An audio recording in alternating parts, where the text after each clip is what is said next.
Alright, it's time for me to choose my 4 team members. My choices here are this cracked out underwear girl, this malnourished zombie boxer, a huge fatso with a little Skeletor head, this overloaded gear warrior, a bathrobe kitchen knife girl, this old automotive repair specialist, a kid sitting on his brother's shoulders in mom's robe, and oh my god, where's your pants?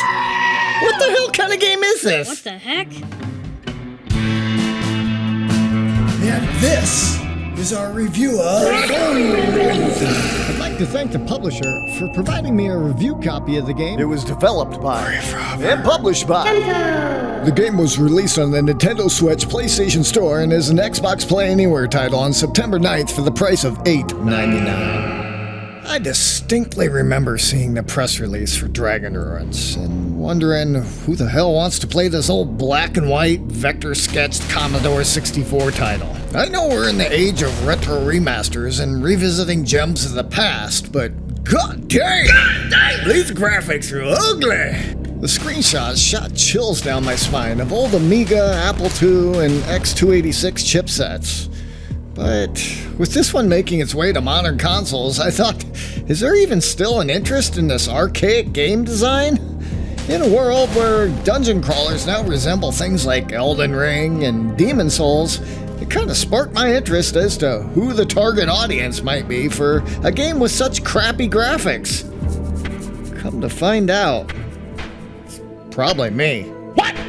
Now, the late 80s were just filled with tons of these static screen dungeon crawler RPGs, which I was actually very enthralled with in my youth. Although the intellect of stat building and speccing out your team was way over my head back then, the allure of these titles like Might and Magic, Eye of the Beholder, and Wizardry were a taboo item that made me want to play them all the more.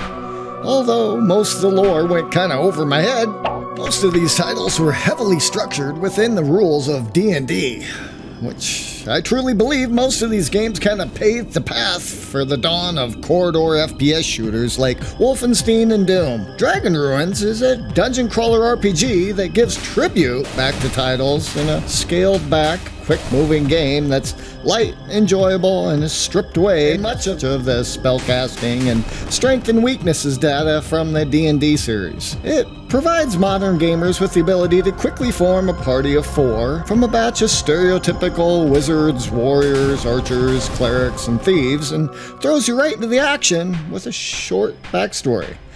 You move forward one step at a time through the dungeon. That's right, one single dungeon.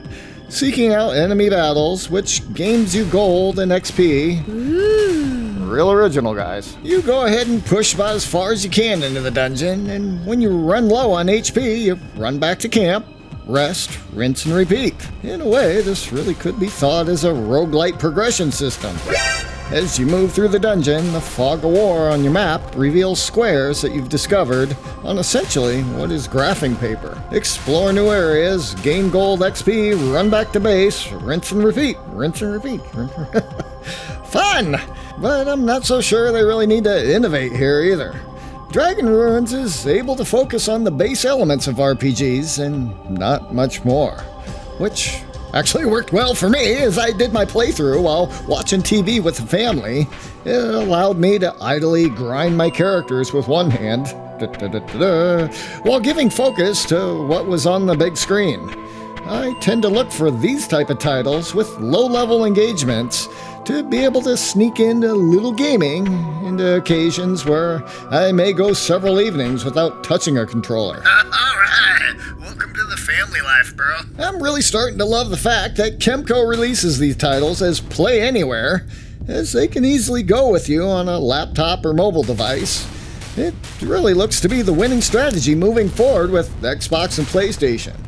Most of your time will be spent grinding your player levels and upgrading your equipment to push farther into the dungeon on your next run. I myself spent about 6 hours doing this, with all the achievements being tied to character level progression, equipment upgrades, and just being able to beat that final dragon. Achievement and trophy hunters will be happy to hear that there's no collectibles or stupid side quests to run down. In the end, as your playthrough comes to an end, I myself don't see any replay value left in this budget title. and he'll probably go ahead and collect dust with the rest of the easy completions on my account. I do see graverobbers are spinning up a second game in the series, so I'll probably be there day one to once again run the halls of these dungeons idly, while still engaging with the family. Oh man, I was so confident by the screenshots that this one would be booty cheeks and would rate it as a 1. I still can't believe I enjoyed it as much as I did, and at the budget price, Dragon Ruins crawled out of the dungeon with an amazing 4 beans out of 5. Yeah, well, that wraps up that review right there.